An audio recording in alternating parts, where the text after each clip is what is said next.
human that can block you from tawbah. So anyhow,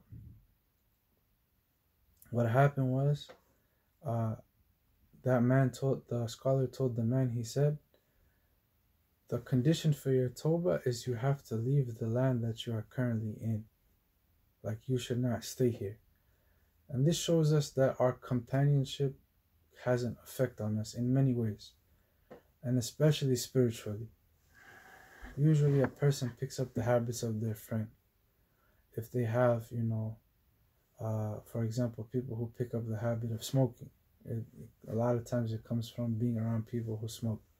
People who pick up the habit of drinking, they pick up the habit of their drinking partners, the people who drink. Similarly, in finance, I didn't read it myself, but I heard from a credible source that Forbes magazine, they had a special. They said that the average person has the same financial goals as their 5 closest friends.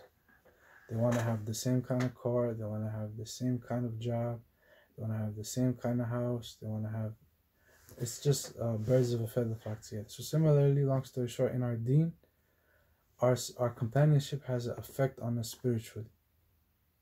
So the scholar, he told him that go to such and such land because there are people who worship Allah. So you should worship Allah and obey Allah with them. And do not return to this land because it is an evil place.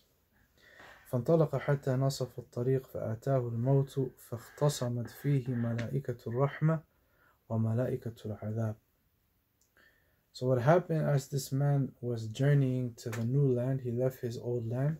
Imagine all he wants to do is restart his life after committing 100 murders. So he ended up dying in the journey.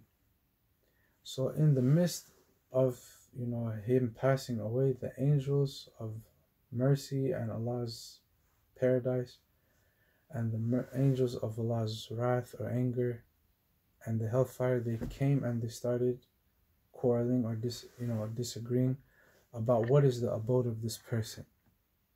Like, will he go to hell because he killed 100 people? So the angels of the punishment, they said, like, this man killed 100 people, he has to go to the punishment of Allah.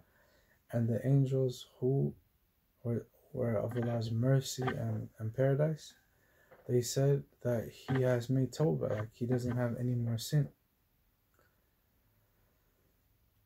And the exact words in the hadith, فقالت ملائكة الرحمة جاء تائبا مقبلا بقلبه إلى الله وقالت ملائكة العذاب إنه لم يعمل خيرا قط فأتاه ملك في صورة آدمي فجعلوه بينهم فقال قيسوا ما بين الأرضين فإلى أيتهما كان أدنى فهو له فقاسوا فوجدوه أدنى إلى الأرض التي أراد فقبضته ملائكة الرحمة. So there's different narrations of the hadith, but the first one, it says that Allah sent an angel as an arbitrator between both groups, the angels of mercy and the angels of wrath. So that angel said you have to measure the distance of earth between the corpse of this person, and if he is closer to his old city that he moved from, then he will go to the hellfire, and if he's closer to the new city, then he is forgiven and he will go to Jannah.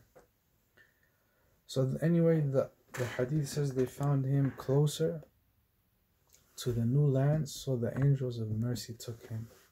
Another narration says فَكَانَ إِلَى الْقَرْيَةِ الصَّالِحَةِ أَقْرَبْ بِشِبْرٍ فَجُعِلَ مِنْ أَهْلِهَا. Some say that he just died with one hand spanned out, like he died reaching, like, for lack of a better example, those who watch football, if you stick your hand across the goal line, that's a touchdown, right? Your feet are not physically in the end zone, or you can jump in the air, you can do many things. So similarly, to Allah belongs the best example. He died with his hand sticking out, and that made him closer to the new land.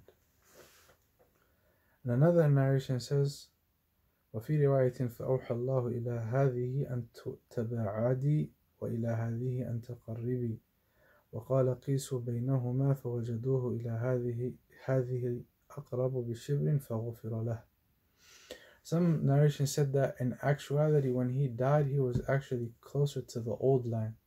So Allah, like kind of like how we pull a rug under somebody and they move forward, that he was actually further from the new land. So Allah told the old land to go further and the new land to move closer. So his hand was closer to the new land, and Allah subhanahu wa ta'ala knows best. So this hadith teaches us many things, but the mercy of Allah subhanahu wa ta'ala is there. You know, as long as the person is sincere to Allah, they can make amends for their wrong. So inshallah we will end here tonight. I ask Allah subhanahu wa ta'ala to accept from us. Subhanakallah wa bihamdika ashhadu an la ilaha illa anta astaghfiruka wa atubu ilayk.